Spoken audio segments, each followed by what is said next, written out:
बिहार में चुनाव नजदीक हैं, लेकिन शहर शहर हथियारों का जखीरा मिल रहा है। बिहार में कहां AK-47 के साथ हथियारों की बड़ी खेप पकड़ी गई, कहां पिस्टल जब्त हुई, राजस्थान के हनुमानगढ़ में एक कारोबारी के ऊपर क्यों गोलियां चली, यूपी के शाहजहांपुर में थाने के बाहर हंगामा बवाल क्यों हुआ। 10 वीडियोज में देखिए आज की धुआंधार reports. AK-47, carbine, rifle, pistol, कट्टा, रिवॉल्वर, हथियारों का यह जखीरा बिहार के भोजपुर जिले में मिला है। भोजपुर जिले के शाहपुर नगर पंचायत में इतने अवैध हथियार और कारतूस मिले हैं कि पुलिस भी देखकर चौंक गई। पटना STF और शाहपुर पुलिस ने मिलकर जब छापा मारा तो शाहपुर नगर पंचायत के वार्ड नंबर 3 और 10 में हड़कंप मच गया, अफरा तफरी मच गई। एक AK-47, एक राइफल, एक कार्बाइन, 2 पिस्टल, 2 तमंचा, एक रिवॉल्वर और 70 जिंदा कारतूस बरामद हुए हैं। पुलिस ने मौके से 2 तस्करों को भी पकड़ा है। STF को आशंका है कि ये अंतर्राज्यीय हथियार तस्करी गिरोह का हिस्सा हो सकते हैं। यह भी आशंका जताई जा रही कि इन हथियारों का इस्तेमाल बिहार चुनाव के दौरान असामाजिक तत्वों द्वारा किया जा सकता था। राइफल, रिवॉल्वर, पिस्टल, कार्बाइन, कारतूस, अवैध हथियारों का ये जखीरा पकड़ा गया है बिहार के मोतिहारी में। बिहार पुलिस ने इन हथियारों को मुखिया पति कमरुद्दीन मियां उर्फ ढोलकवा के घर से पकड़ा है। पुलिस के गिरफ्त में मुस्कुरा रहा यही कमरुद्दीन मियां उर्फ ढोलकवा है, जो खुलेआम कह रहा है कि इसके पास राइफल कहां से आया है। इलाके में कमरुद्दीन का इतना खौफ है कि इसके घर पर छापा मारने के लिए 3 SDPO समेत 7 थानों की पुलिस फोर्स पहुंची थी। कमरुद्दीन के घर की जब तलाशी ली गई तो अवैध हथियारों का बड़ा जखीरा पकड़ा गया। बरामद हथियारों में कार्बाइन, राइफल, ऑटोमेटिक पिस्टल, सैकड़ों राउंड जिंदा कारतूस मिले हैं। कमरुद्दीन के घर से 7 लग्जरी गाड़ियां भी जब्त की गई हैं, जिसकी कीमत 2 करोड़ रुपए बताई जा रही है। कमरुद्दीन उर्फ ढोलकवा अपराध के साथ भूमाफिया भी है। इसके ऊपर 21 मामले दर्ज हैं। कमरुद्दीन को पुलिस ने गिरफ्तार कर लिया है। पुलिस पत्नी को भी हिरासत में लेकर पूछताछ कर रही है। कमरुद्दीन की पत्नी पूर्वी चंपारण जिले के हरिसिद्धि थाना क्षेत्र के मुरारपुर पंचायत से मुखिया है।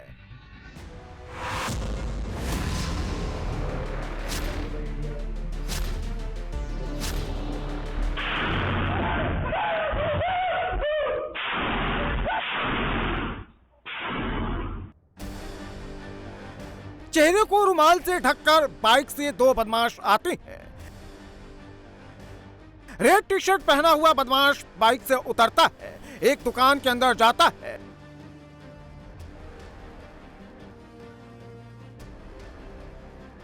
और इसके कुछ ही मिनटों में दुकान से तेजी से बाहर निकलता है, फिर बाइक पर बैठकर फरार हो जाता है। दरअसल ये दोनों गैंगस्टर लॉरेंस बिश्नोई के शूटर्स हैं और रेड टी-शर्ट वाला बदमाश दुकान के अंदर विकास नाम के एक शख्स की हत्या करके भाग रहा है।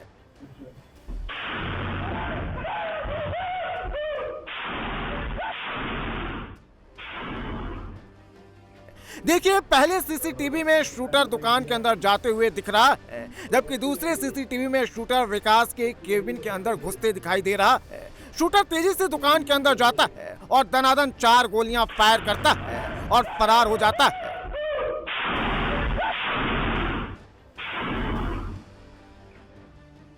शूटर विकास नाम के शख्स को इतनी करीब से गोली मारता है कि उसकी मौके पर ही मौत हो जाती है।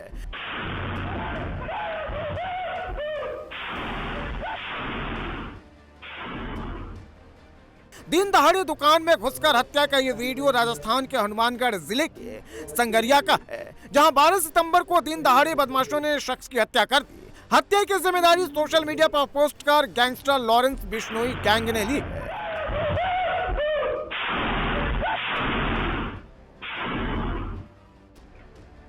बताया जा रहा है कि मारा गया शख्स गैंगस्टर लॉरेंस बिश्नोई के विरोधी गैंग का समर्थक था। बदमाशों ने मृतक विकास के बिजनेस पार्टनर को भी हत्या की धमकी दी है।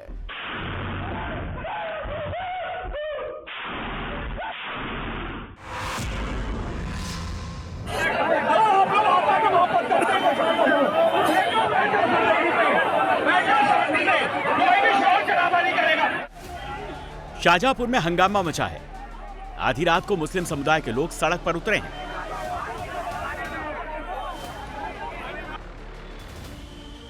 तस्वीरें शाहजहांपुर कोतवाली थाने के बाहर की हैं। थाने को बड़ी संख्या में मुस्लिम समुदाय के लोगों ने घेर रखा है। पुलिस समझाती रही, लेकिन भीड़ सुनने को तैयार नहीं थी।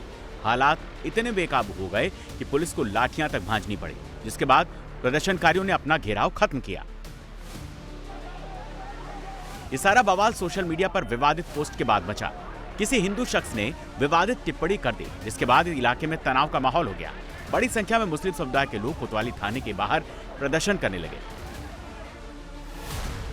प्रदर्शनकारियों ने आरोपी को अरेस्ट करने की मांग की। भीड़ बेकाबू होती देख पुलिस के हाथ पांव फूलने लगे। पुलिस ने मामले में तुरंत कार्रवाई शुरू की।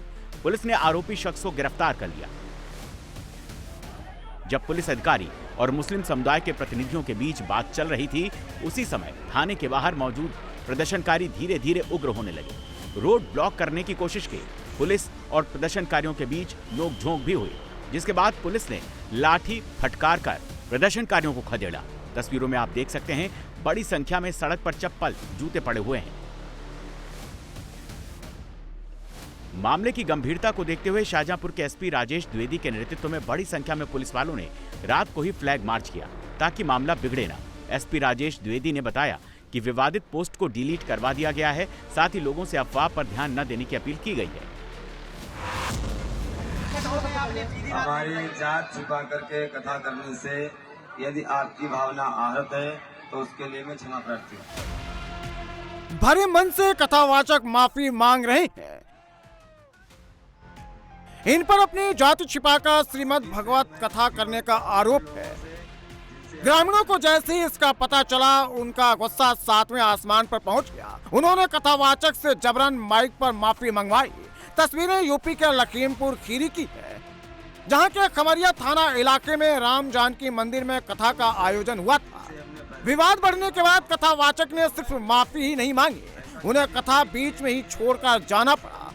आरोप है कि उसने अपना सरनेम तिवारी बताया था, जबकि उसका असली नाम पारस मौर्य है। जैसे ही कथावाचक की जाति का खुलासा हुआ, लोगों ने पारस मौर्य को घेर लिया। कथा के दौरान उन्होंने कई लोगों को आशीर्वाद भी दिया था। ब्राह्मण समाज के लोगों ने उनके पैर छुए थे। जैसे ही पता चला कि पारस ब्राह्मण नहीं है, लोगों ने उन्हें घेर लिया और माफी मंगवाई। सभी से मैं माफी मांगता हूँ। उन लोगों से जिनसे हमने पैर छुआए हैं। उन लोगों से जिनसे हमने पैर छुआए। और भविष्य में ऐसी गलती नहीं होती। ऐसा गलती हम कभी किए नहीं है और भविष्य में ऐसी कभी करने की प्लान भी नहीं है। ठीक है। शपथ हमारा बचपन में संकल्प है। ऐसा ही एक मामला जून में भी सामने आया था, जब यूपी के ही इटावा में मुकुटमणि यादव की पिटाई हुई थी। ब्राह्मण परिवार में वो कथा करने गए थे। इस मामले ने काफी तूल भी पकड़ा था। लखीमपुर में कथावाचक को माफी मांगनी पड़ी, जबकि इटावा में 2 कथावाचकों की पिटाई हुई। एक स्कूल वैन आकर रुकती है। बिल्डिंग के अंदर से एक महिला के साथ एक बच्ची स्कूल बैग लेकर निकलती है। दूसरी तरफ से स्कूल वैन में जाकर बच्ची बैठ जाती है। महिला अपनी बच्ची को टाटा करती है। स्कूल वैन जैसे ही आगे बढ़ती है, 3 साल की एक दूसरी बच्ची बिल्डिंग से निकलकर स्कूल वैन के सामने आ जाती है। इसके बाद जो हुआ उसे देखकर आपका दिल दहल जाएगा। बच्ची जैसे ही गाड़ी के सामने आती है, ड्राइवर स्कूल वैन को आगे बढ़ा देता है। बच्ची गाड़ी के अगले पहिए के नीचे आ जाती है। ड्राइवर गाड़ी को रोकता नहीं है। स्कूल वैन का पिछला पहिया भी बच्ची के ऊपर से गुजर जाता है। इसके बाद बच्ची दर्द से जोर जोर से चिल्लाकर रोने लगती है। ड्राइवर स्कूल वैन को रोक देता है। बच्चे की चीख पुकार सुनकर आसपास मौजूद लोग दौड़ते हैं, लेकिन तब तक स्कूल वैन का ड्राइवर बच्ची को रोक चुका था। एक पल के लिए तो सबकी सांसें थम गई। गनीमत ये रही कि गाड़ी का पहिया बच्ची के पैरों पर चढ़ा था। चोट बच्ची के पैरों में आई है। सड़क हादसे का ये वीडियो गुजरात के सूरत के जहांगीरपुरी इलाके का है। हादसे की पूरी घटना सीसीटीवी में कैद हो गई। ये वीडियो उन लोगों के लिए एक सबक है जो अपने बच्चों को गली में अकेले छोड़ देते हैं। एक तरफ 2 दबंग एक युवक को पीट रहे हैं, तो दूसरी तरफ एक दबंग अधेड़ उम्र के एक शख्स को पीट रहा है।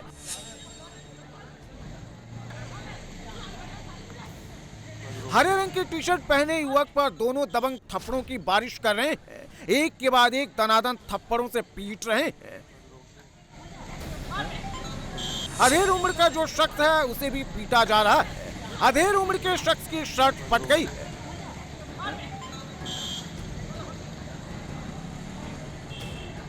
युवक को पीट रहे दबंगों से एक शख्स बचाने की कोशिश करता है, वहीं अधेड़ उम्र वाला शख्स भी युवक को बचाने जाता है, लेकिन दबंग दोनों को पीटने लगते हैं। दोनों पक्षों में यह मारपीट पराठे के पैसे को लेकर हुई है। दरअसल पीड़ित युवक पास में पराठे और छोले कुलचे की दुकान चलाता है। दबंग और पीड़ित के बीच पराठा खाने और रेट को लेकर विवाद हो गया। दोनों के बीच पहले कहा सुनी हुई, फिर देखते ही देखते महाभारत छिड़ गई।